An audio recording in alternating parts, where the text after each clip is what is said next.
Ce mardi 12 juin, C8 diffusait le documentaire La folle histoire de Laetitia Hallyday, sa vie sans Johnny.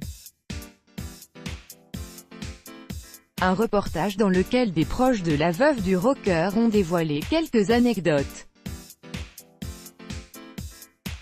Aux côtés de son célèbre mari pendant une vingtaine d'années, Laetitia le délaissait parfois pour une petite addiction. Johnny Hallyday est parti. J'écris ces mots sans y croire. Et pourtant c'est bien cela. Mon homme n'est plus. Il nous quitte cette nuit comme il aura vécu tout au long de sa vie, avec courage et dignité. C'est avec ces mots que Laetitia Hallyday a annoncé le décès de son « lion » dans. Après de longs mois de lutte contre un cancer du poumon, le rocker s'est éteint dans sa demeure de Marne-la-Coquette, laissant derrière lui de nombreux fans et une famille dans la douleur. Autour de la succession du chanteur qui a désigné son épouse comme seule et unique héritière de la totalité de son patrimoine. Cible de nombreuses attaques depuis les révélations de Laura Smet, Laetitia tente tant bien que mal de faire son deuil. J'ai mal et je me sens trop fragile. Je vais me battre pour mes filles et je vais y arriver, a-t-elle confié à un journaliste.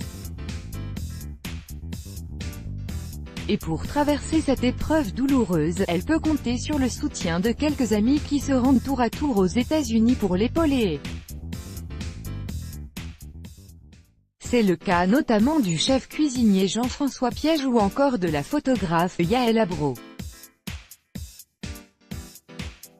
Silencieux depuis le début des querelles devant le tribunal, diffusé ce mardi 12 juin sur C8, La folle histoire de Laetitia Hallyday, sa vie sans Johnny.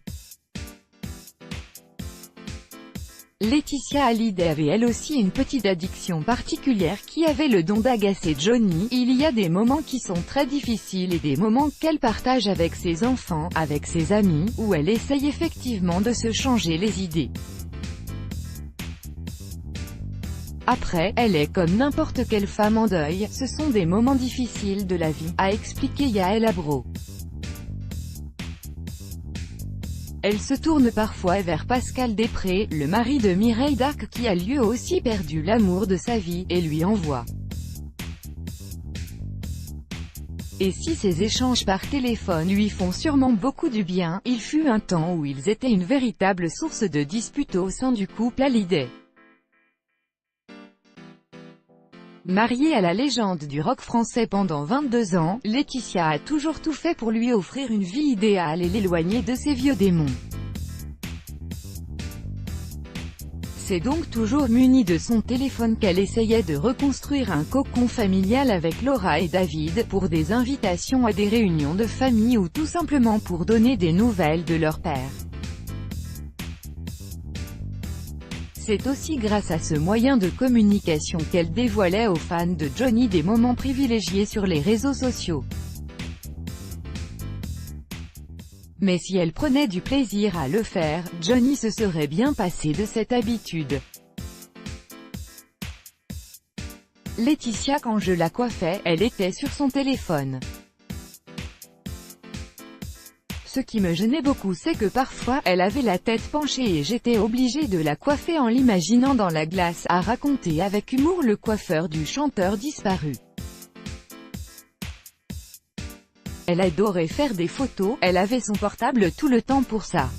Et c'est vrai que Johnny, ça l'insupportait, a ajouté la productrice Anne-Marc Assus. Un vilain défaut qui n'a pourtant pas empêché le couple d'être sur la même longueur d'onde, et pendant plus de 20 ans.